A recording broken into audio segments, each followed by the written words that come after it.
ETF index mutual funds నేర్చుకుని stock మార్కెట్లో రాణించాలనుకుంటున్నారా? వెంటనే ఈ నెంబర్కి కాల్ చేయండి.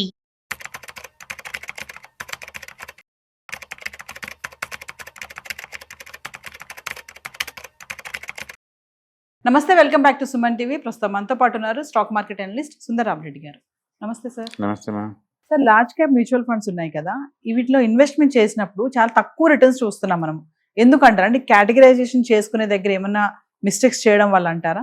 ఒకటి, ఇండియాలో చూసుకుంటే biggest profit making companies and stable business models అన్ని డెఫినెట్గా లార్జ్ క్యాప్ ఉంటాయండి. మనం నిఫ్టీ 50 అని మాట్లాడుతున్నామంటే ఇండియన్ స్టాక్ మార్కెట్ 55% గురించి మాట్లాడుతున్నట్లు లెక్క. అంటే ఇండియాలో ఉండటానికి 4500 కంపెనీస్ ఉన్నా సరే ఈ top 50 is equal to bigger than the rest of the stocks అనమాట. అంత పెద్దవి. మరి అంత పెద్ద అయినప్పుడు ఎక్కువ ప్రాఫిట్ మేకింగ్ చేస్తున్నందుకు మరి నాకు ఎక్కువ డబ్బులు రావాలి కదా అందులో ఇన్వెస్ట్ చేస్తే. అవి ఎందుకు రావట్లేదు అంటే ఇండియాలో ఈ లార్జ్ క్యాప్ అనే డెఫినేషన్ ఏంటంటే టాప్ 100కే అనమాట. వాటికి స్పేస్ లేదు. ఎంత ఎదుగుతున్నా సరే ఆ 100కే స్పేస్ అనమాట. నెక్స్ట్ 6 నెలల తర్వాత మళ్ళీ రీబ్యాలెన్సింగ్ చేస్తారు. ఆ చేసినప్పుడు కూడా మళ్ళీ 100కే స్పేస్ అనమాట. అందుకని కంపెనీస్ ఎంత ఎదుగుతున్నా సరే ఆ టాప్ 100 మాత్రం దాంట్లో ఉంటాయి. మిగతా కంపెనీస్ లోపల రావన్నమాట ఇంకా. ఓకే, తర్వాత ఏముంది, మిడ్ క్యాప్ ఉంటాయి. నెక్స్ట్ ఉండే వాటిని మిడ్ క్యాప్ అంటారు. అందులో 150 కంపెనీసే ఉంటాయి. దాని కింద ఉండే 250 కంపెనీస్ మనం స్మాల్ క్యాప్ అంటాం. అట్లా కంపెనీస్ ఎంత పెరుగుతున్నా సరే స్టిల్ అందులోనే ఉంటాయి అనమాట. ఇప్పుడు లార్జ్ క్యాప్ అని మ్యూచువల్ ఫండ్ అని మీరు చెప్పారనుకోండి, మీ డబ్బంతా తీసుకెళ్లి 80% అచ్చం లార్జ్ క్యాప్లోనే పెట్టాలా. వాళ్ళకి ఇంకా ఛాయిస్ లేదు. ఇంతకన్నా గ్రోత్ ఎక్కువ చిన్నట్లో పెట్టాలంటే పెట్టినవారు కదా, ఎందుకంటే కేటగరైజేషన్ మీరు చెప్పిన లార్జ్ క్యాప్ కదా.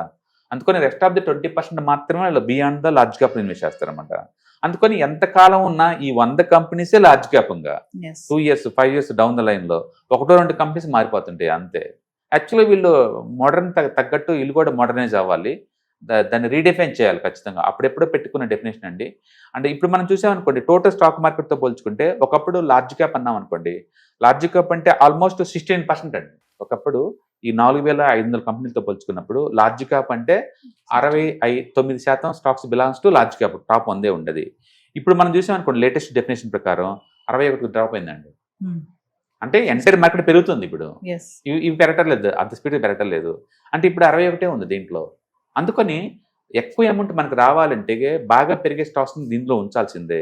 అట్లీస్ట్ మోడర్న్ ఏజ్ తగ్గట్టు లార్జ్ క్యాప్ అంటే డెఫినేషన్ కనుక 100 నుంచి 150 చేంజ్ చేసామనుకోండి, ఇంకా కొత్త ఛాయిస్ ఎక్కువ వస్తుంది కదా, మనకి ఛాయిస్ ఎక్కువ ఉంటుంది కదా, అప్పుడు ఎక్కువ గ్రోత్ మనకు వస్తాయి కదా. కాబట్టి ఎక్కువ పెట్టుకునే ఛాన్స్ ఎక్కువ ఉందన్నమాట. అందుకని రాను రాను ఏమవుతుందంటే లార్జ్ క్యాప్లు ఏమి తగ్గుతున్నాయి, అంటే స్మాల్ క్యాప్స్ ఏమో పెరుగుతున్నాయి.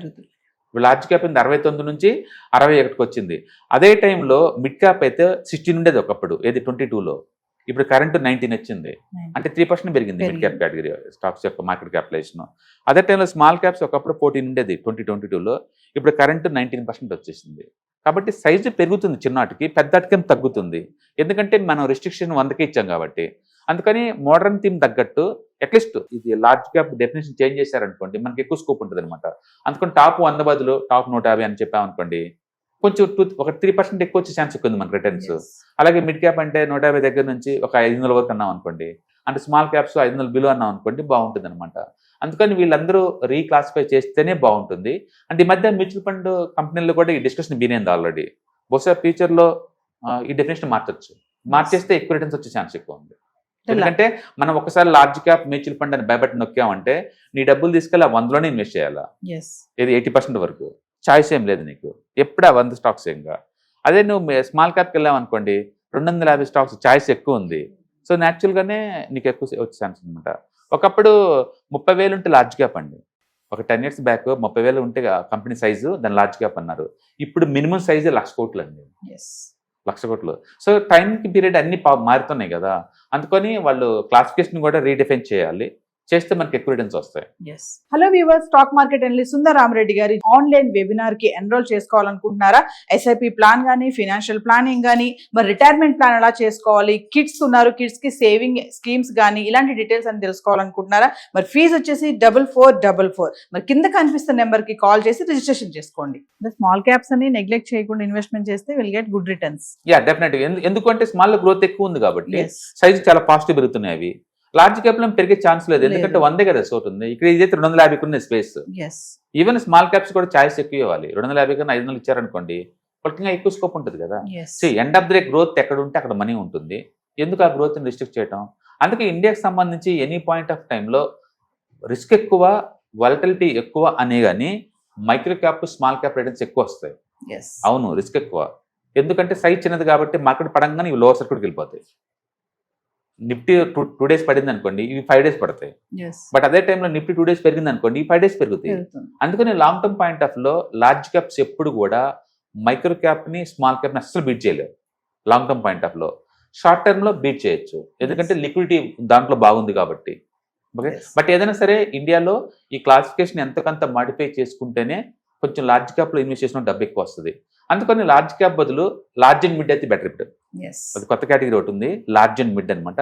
అప్పుడు ఏంటంటే మీ choice large cap 100, small cap 150, 250 choice ఉంది.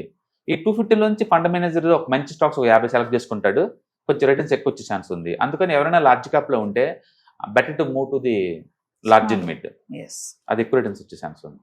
Thank you. హాయ్, స్టాక్ మార్కెట్లో వాలటిలిటీకి దూరంగా ఉంటున్నారా?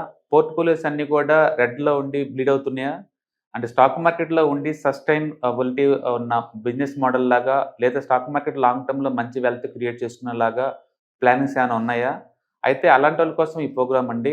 ETFs, index funds and mutual funds. మా స్టాక్ మార్కెట్లో ఉండి కూడా సెక్యూర్ వేలో మనీ మేక్ చేసుకునే పద్ధతి ఏదైనా ఉందంటే రిటైలర్స్కి ఈ 3 అనమాట. దీంట్లో కాంప్రహెన్సివ్గా మీకు ట్రైనింగ్ అండ్ గైడెన్స్ జరుగుతుంది. అండ్ వీకెండ్స్లో జరిగే ఈ ప్రోగ్రాంలో అటెండ్ అవటం ద్వారా ETFs, index funds and mutual ఫండ్స్లో మీ నాలెడ్జ్ పెంచుకోండి. మీ పోర్ట్ఫోలియో మీరే మెయింటైన్ చేయడం ద్వారా ఇయర్లీ యావరేజ్ మీద 20 to 30% మనీ మేక్ చేసుకోండి. All the best. Thank you.